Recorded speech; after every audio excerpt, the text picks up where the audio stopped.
Author surrogate. As a literary technique, an author surrogate is a fictional character based on the author. The author surrogate may be disguised with a different name, or the author surrogate may be quite close to the author with the same name. Some authors use author surrogates to express philosophical or political views in the narrative. Authors may also insert themselves under their own name into their works for humorous or surrealistic effect. Usage. Fiction. Frequently, the author surrogate is the same as the main character and / or the protagonist, and is also often the narrator. As an example, the author surrogate may be the one who delivers political diatribe expressing the author's beliefs, or expound on the strengths and weaknesses of other characters, thereby communicating directly the author's opinion on the characters in question. Philosophers and writers may use author surrogates to express their personal positions, especially if these are unpopular or run counter to established views. British writer David Hume used the author surrogate Philo in the dialogues concerning natural religion. Philinus was the author surrogate of the Irish philosopher George Berkeley in his work Three Dialogues between Hylas and Philinus. Novelist Michael Crichton used his character Ian Malcolm to express views on catastrophic system failure in his novel Jurassic Park. Perhaps the best-known philosophical author surrogate is Socrates in the writings of Plato. A surrogate's life may be very similar to that of the author.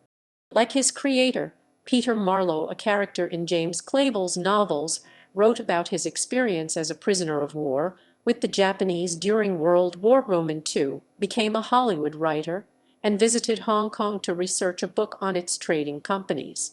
Most stories have an author surrogate, insofar as the author is usually capable of pointing to one character major or minor whom he or she identifies with to a much greater degree than any other character. This can take the form of a realistic depiction of the author Benjamin in Animal Farm, or a negative Woody Allen in many of his films, or positive depiction of the author.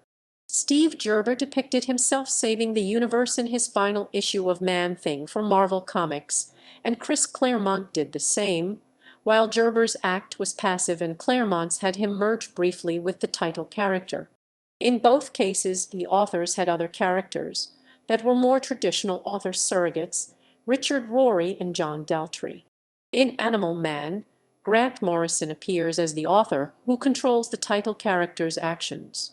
For example, he tells Buddy Baker that the next writer could have him eating meat, which in fact did happen, in a bizarre set of circumstances, and Buddy says, "But I don't eat meat," to which Morrison retorts, "No, I don't eat meat." Colombian author and Nobel laureate Gabriel Garcia Marquez appears near the end of his own book, 100 Years of Solitude. Fan fiction. Fan fiction critics have evolved the term Mary Sue to refer to an idealized author surrogate. The term Mary Sue is thought to evoke the cliché of an author who uses writing as a vehicle for the indulgence of self-idealization to create a character that is so competent or perfect that it lacks verisimilitude. For male author surrogates, similar names such as Marty Stew or Gary Stew are occasionally used. Other uses. The expression has also been used in a different sense, meaning the principal author of a multi-author document.